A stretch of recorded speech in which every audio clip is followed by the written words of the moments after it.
So in the very first class, we started the discussion on what is economics. There we learned that economic is a social science. It is a social science because we learn about the human behavior. Specifically in economics, what we do, we learn about the economic behavior of the human being, how people make economic decisions. As I told you, that what has happened to this country today is that we did not make decisions based in basic economic principles. Not only the politicians, not only the higher ranking public officials, including all these general public, we did not make serious economic, or we did not think seriously in economic way when we make our decisions. So that is why we got into this position today. So that we discussed in the previous two classes. And we highlighted one point I wanted to highlight, that is the scarcity. We have economics in this world because of scarcity. So then we discussed some of the basic concepts like PPF. We had a brief introduction, and the opportunity cost and scarcity, wants, needs, like these basic economic principles. Then economic systems we discussed in the previous class. Please have a revision of all these sessions later. So on the same way, today we are getting into a bit of a detailed discussion on PPF, or Production Possibility Frontier. Hereafter I will be saying PPF. PPF means the Production Possibility Frontier, which is very much important. As we discussed, we have economics in this world because of the scarcity. To explain the scarcity, we can use easily the Production Possibility Frontier. And also, if you want to learn about the economy, any economy like Sri Lankan economy, we need to know PPF. So this one we discuss. PPF is a graph.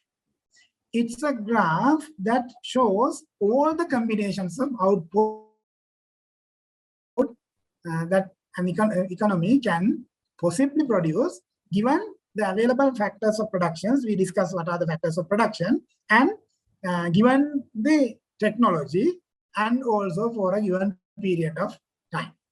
So this is a comprehensive definition. Previously we learned PPF is a graph which shows all the combinations of goods and services that an economy can produce with a given resource, given technology, and given period of time.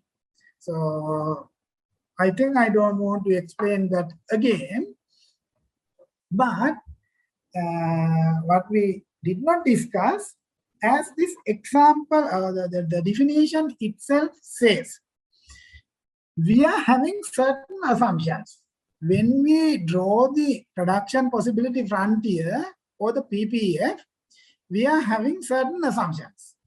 Based on these assumptions, we are drawing this graph, which will help us to understand the scarcity. So there are four major assumptions, or important assumptions that you need to remember. First, there will be two goods and services.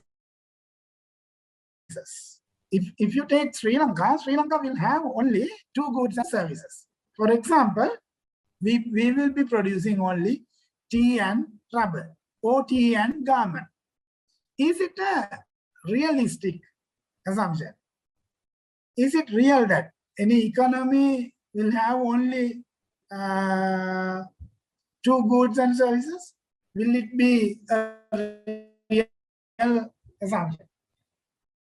Or there are some students who did mathematics. Why we are having this assumption?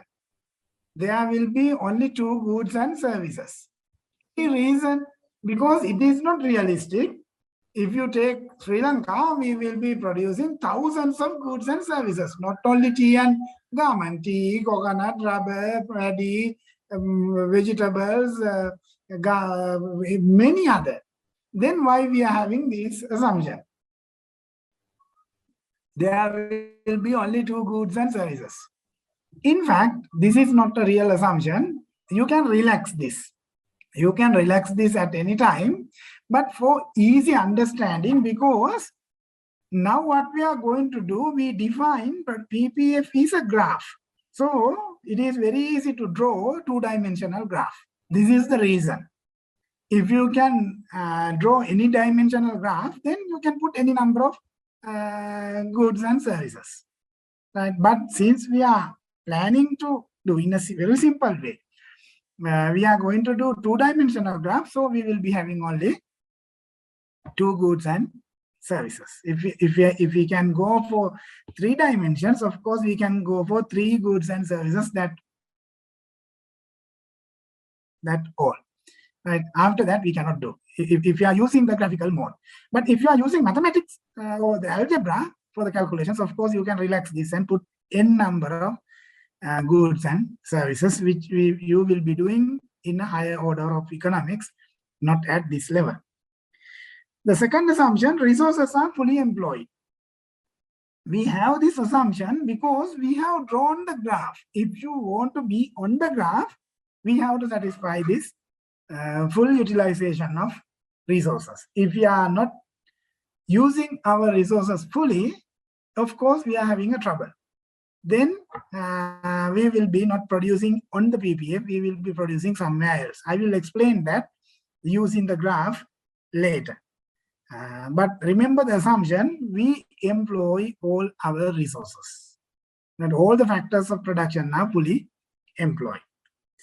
And the third assumption, technology is fixed. The production technology is fixed, it will not be changed. If it is changed, then the graph will be moving here and there. Therefore, for easy understanding, we have the assumption that technology is fixed. There will not be changes in the technology, so we keep it fixed. Then the final one, given period of time. Of course, you can relax that also, depending on the time you need. It may be for 1 year, or maybe for 6 months, or a quarter, or maybe for 1 month, right? So anyway, we have fixed the time. So we have fixed the time and we draw the graph for that given period of time. So with these 4 assumptions, we can develop the PPF. There will be 2 goods and services. Resources are fully employed. That means full employment is there in the economy, and technology is fixed, and we are drawing this for a given period of time. This is why we have the definition. It's a graph which shows the different combinations. Since we are having 2 goods and services, we can have different combinations. And maybe if we are having X and Y, we can have 0 X and all Y. Or we can have 0 Y and all X. Or we can have different combinations of X and Y. Therefore, it shows all the combinations.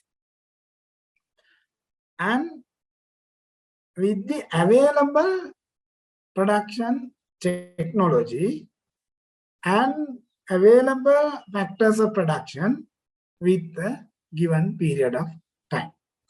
Right. So with this assumption, definition, we have taken all these assumptions.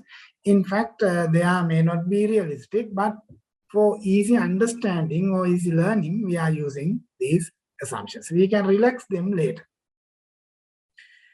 Now, I have taken a very simple example. Given the previous assumptions, let's assume this is about Sri Lankan economy. So about Sri Lanka. Sri Lanka can produce either mobile phones or computers. Right? We can produce, given the production technology, we can produce either mobile phones or computers. Right? So I have given here the possibilities. This is possibility A. In the possibility A, what we can do, for a given period of time with the given technology, if we employ all our resources, when we are having some certain resources in the economy, if we put all these resources for the production of mobile phones, if we are using all our resources for the production of mobile phones, we can produce 15 mobile phones. Let's say this is 15 million. Whatever the number you can put. For simplicity, let's put 15. And this country can produce 15 mobile phones with all its resources. If we employ all our resources, we can produce 15 mobile phones. If we are producing 15 mobile phones, of course, we will not be having any resources left out to produce computers. So we are having 0 computers. So one combination of the production is 15 mobile phones and 0 computers, given the resources. Then option B, or the possibility B, we can reduce the production of mobile phones. We will reduce the production of mobile phones from 15 to 14. One mobile phone is left out. So the resources that we employed for the production of mobile phone, that is left out, given out. 1. We can put that resource for the production of computers. So then what we do, we shift these resources to the production of computers. Therefore, computer production can be increased to 1. Now we have another combination, that is 14 mobile phones and 1 computers. Right, so there will be 1 computer and 14 mobile phones. That is the second combination. Likewise, we can have different combinations until we get into the possibility F. In the possibility F, what happens? We have shifted all our resources to the production of computers. Using all our resources, we can produce 5 computers. But if we are putting all our resources for the production of 5 computers, then there will not be any resources left over for the production of mobile phones. Therefore, we are having 0 mobile phones. Right? So 5 computers and 0 mobile phones. Or you can have any combinations in between, like 12 mobile phones and 2 computers, 9 mobile phones and 3 computers. Likewise, we will be having different combinations of mobile phones and computers. Into the graph. Now we have the data. We know there will be possibilities like A, B, C, D, E, F, and there will be different combinations, 15, 0, 14, 1, 12, 2, likewise. So now what we can do, taking this information, we can start drawing the graph. For that, what I do, I will be having 2 axes, the vertical and the horizontal. Vertical will have mobile phones and horizontal will have computers. This is why I said that it will be 2 dimensions. So we had the assumptions of 2 goods and services because of this. Right? We will be having 2 goods and services. On one hand, we are having mobile phones. The other is the computers. Let's assume. And if you want to take it seriously, you can put mobile phones here and all other goods and services here. Then the whole economy is taken into discussion. But since this is the first year course, let's forget about all this. Let's assume this country can produce only 2 goods and services, mobile phones and computers. In fact, it is only 2 goods. Now what we can do, we can plot the possibilities. And so I hope you remember point A. At point A, we had 15 mobile phones. What we did, we employed all our resources for the production of mobile phones. Therefore, point A had 15 mobile phones and 0 computers. Then let's move into the second one, point B, where we will be producing 14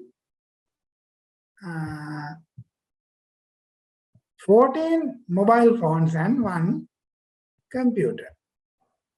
Or we can have point C, where we are having 12 mobile phones and 2 computers.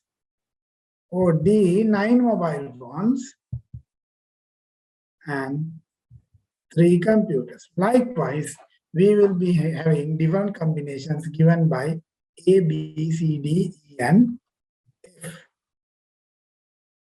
So when we plot all these points, we know in mathematics that if you are having points like A, B, C, D, we know that there will be many other points here, here, here, here, and then here, here. In between any of these points, between D and E, there will be millions of another points. So therefore, we know that if we have points like A, B, C, D, we can connect and make something called smooth curve. So I'm going to do the smooth curve like this. So this can be named as PPF. This is the production possibility frontier. It connects all the possibilities. So here you can see when we increase the production of computers, when we are increasing the production of computers, we have to reduce the production of mobile phones. Because if we want to increase the production of computers, what we need the resources. Resources are limited. We cannot increase the resources. Therefore, the resource that we employed for the production of mobile phones is now shifting towards the production of computers. So therefore, we have to reduce the production of mobile phones if we want to increase the production of computers. This is why we see this behavior. Now, we need to discuss few points with the PPF.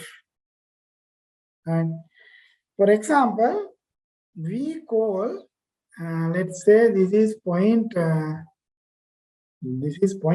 P.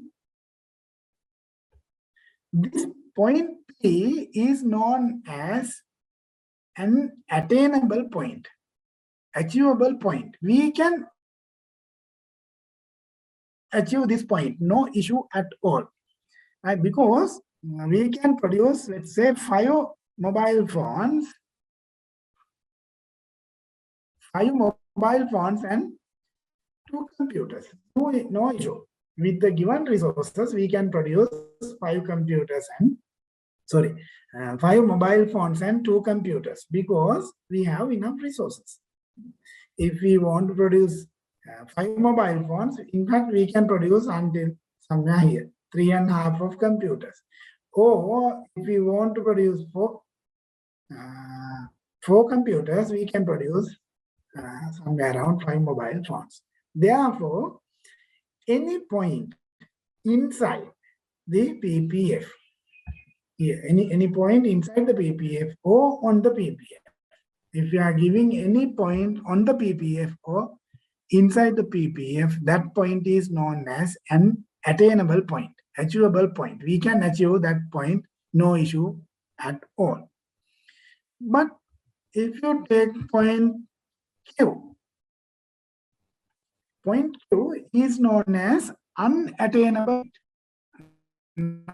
unachievable point because we cannot achieve that one. Say, what is the reason why we cannot achieve the point Q? Point Q is known as unattainable because of the scarcity. Nothing else. If the scarcity is not there, we can produce whatever we want. Here, Sri Lanka needs 12 computers and 11 mobile phones, 12 mobile phones and 3 computers, which is not possible, right, given the resource limitation. So resources are limited. We have no resources as we want. This is what we said. We are having unlimited wants and needs, but relatively limited resources. So in this case, we can produce any number of mobile phones and computers. But the problem, to produce, we need resources. Since we want to increase the production of one item compared to the other, then we have to put more resources for the the item that we want to produce more. Like in this case, we are producing 3 computers and 9 mobile phones. It is possible. But if we want to produce 3 computers and 12 mobile phones, of course, it is impossible. Resources are limited. Therefore, in explaining the scarcity, PPF is a very good vehicle. You can explain very easily using this. Any point above the PPF are known as unattainable or which cannot be achieved. Then there are a few more concepts that we are learning with the PPF. One is production inefficiency.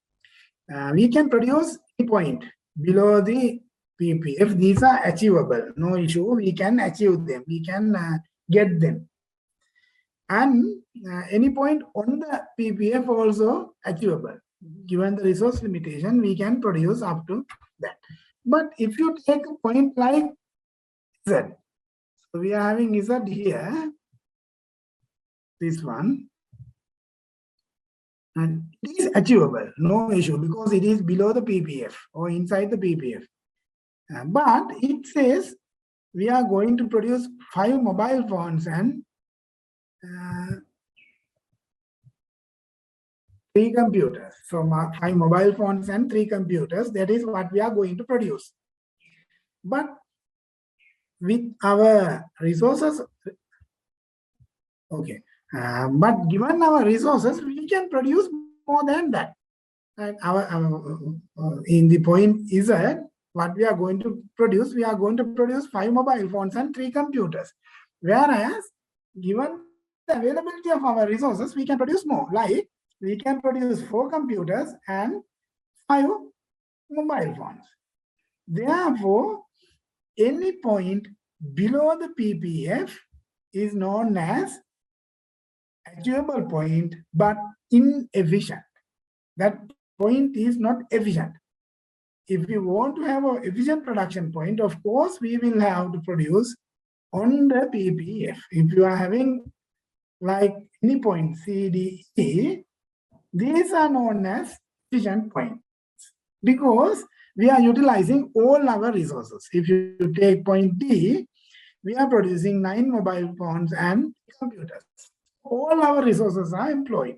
This is why we are having the assumption that all the factors of production are employed. If you are not employing, then it will be an inefficient production point, like Z. With the given resource, without taking any new resources, we can produce more. If you are on the PPF, of course, you have no any other alterations, so you are producing efficiently. Therefore, any point on the PPF are known as production efficiency points. Any points below the PPF are known as inefficient. And also in economics, we are using one more word called underemployment. If you are having a situation like this, it could be unemployment. It is not efficient because we are unemployed. Some of the resources are not employed. They are idling in the economy. So we call unemployment.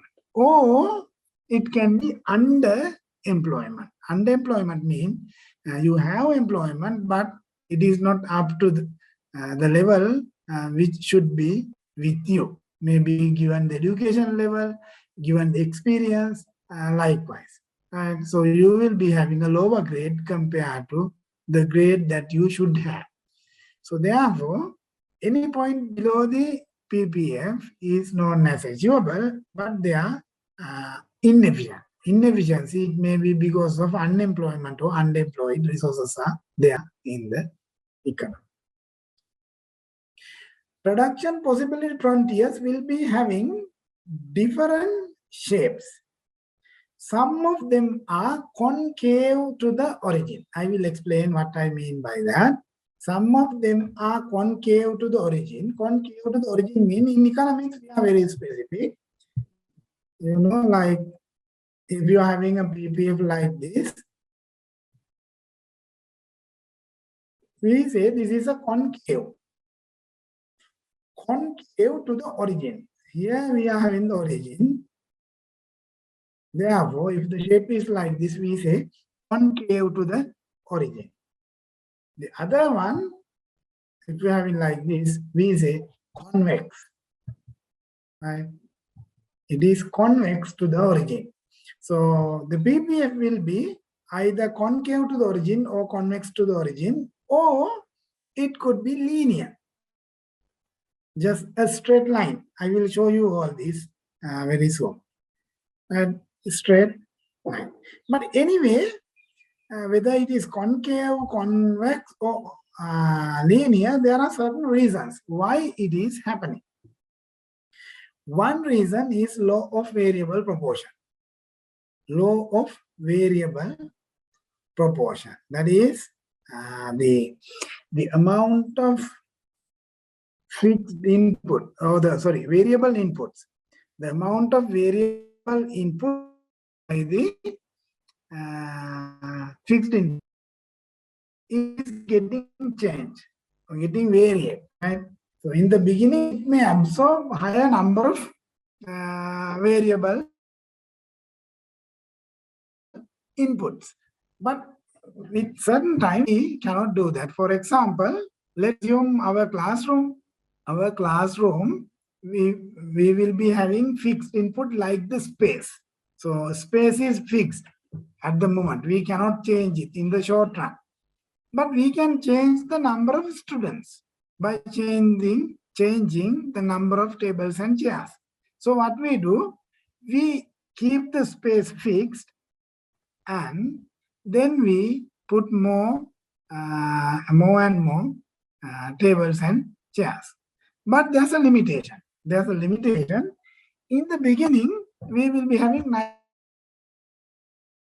nice space out. No issue at all. We will be putting or arranging our tables and chairs nicely in the beginning. But when we increase the number of tables and chairs gradually, one by one, then we will be having some difficulties. Like maybe the two people will be getting more closer. And some people may not be able to write. And some people may have difficulties in putting their belongings. There will be some difficulties towards. Therefore, we say there is law of variable proportion. The amount of variable inputs that could be absorbed by the fixed input is getting decreased. I will show you why it is and what happens to our PPF. This is with the opportunity cost. So depending on the shape, whether it is convex to the origin or concave to the origin, then depending on that, we can explain the opportunity cost. Opportunity cost, I hope you remember, that is the value of next best alternative. This is what I told you in the previous class. Opportunity is the next best alternative, or the value of the next best alternative. That can be explained using the different types of PPF. So this is a production possibility frontier, which is showing us the convex to the origin. So this is convex to the origin. Origin is here, and the shape is convex. It is convex to the origin. Like previously, we have different combinations of goods and services. Either we can have 15 mobile phones or certain number of computers. If we are going to have, let's say, 10 mobile phones, we cannot produce more than one computer. So this is called convex to the origin. The previous one, this one is known as concave to the origin, and this is known as linear. We have a straight line. So we can explain that also in the similar way. Either we can produce 15 mobile phones and 0 computers, or we can produce 5 computers and 0 mobile phones. And there will be different combinations depending on what we are going to do, how much of computers and how much of mobile phones.